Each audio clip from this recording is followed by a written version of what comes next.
Hi guys! And today's video ay nandito na po ako sa bahay, nakauwi na ako. Galing kami sa labas. At yung kuya ko ayun, nangunguha po siya ng rambutan dahil marami ng bunga yung aking rambutan. Ayan yung kuya ko, saglit lang guys. Ayan, ang dami ng bunga guys ng aking rambutan. Kaway! Katulad ko din, nakabrief sa bahay dahil sobrang init. Dahil siya ay galing pang Baguio, banas na banas siya dito sa amin sa Laguna. Kaya ayan. Daming bunga guys. Nandyan siya sa taas ng bubong. Madami, ayun pa pala. Ang dami pala no. Dito nga lang, hindi ko na kailangan. O yan guys, dami ng bunga ng aking rambutan. Asawa siya. Magdadala daw siya sa Baguio. Yan guys. Buti uminit ngayon guys. Ang dami kong sinampay. Naglaba ako kahapon. Ang dami kong sinampay. Ayun, nandun pa sa loob. Bigla naman dumating tong aking kuya galing Baguio. Ayan. Sinama niya ako kanina sa labas. Nag-rides kami. May inasikaso siyang papeles doon sa aming isang lupa. Ayan. Oh! Nalagdag na. Baka nabutas mo yun. Ito, paano lagi ko dito? Ayan.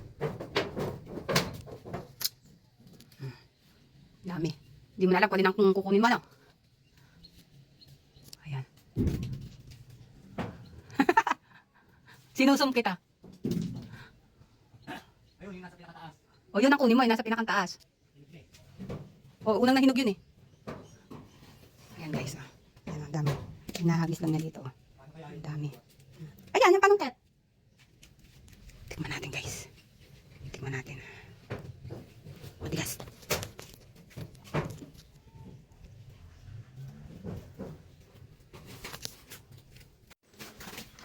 Danda ka. Yung halaman, baka mabali. Yun siya. Yan. Baka madalim yung wire ng ng internet.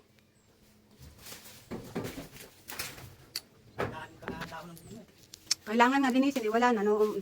Pinalinis na yan nung nandito pa si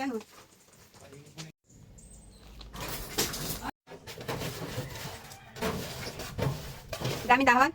Makapal na?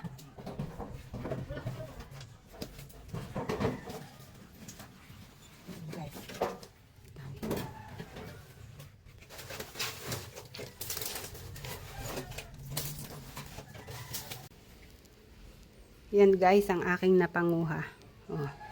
Isang balde. Pero hindi pa nasaid. Yan pa lang po yung mga hinog.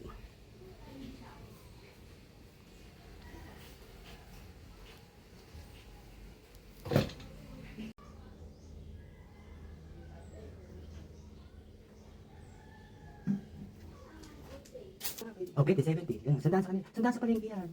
Ang mura lang ako. Nagkama na yung bibente ako. Masyado namang mahal kong sandaan. Marami kang mabibenta yan. Ang problema ko, marunong kayo. Di, susungkit pa ako. Natapos na itong biyaya ko.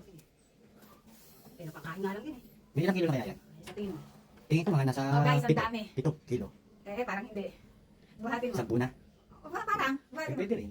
Kasi hindi, yung tansya ko lang kasi yung binibili ko sa paligid sa Baguio eh. Ang 1 kilo niya, gano'n lang plastic eh. Guys, ang dami Ito yung napansin ng kuya ko.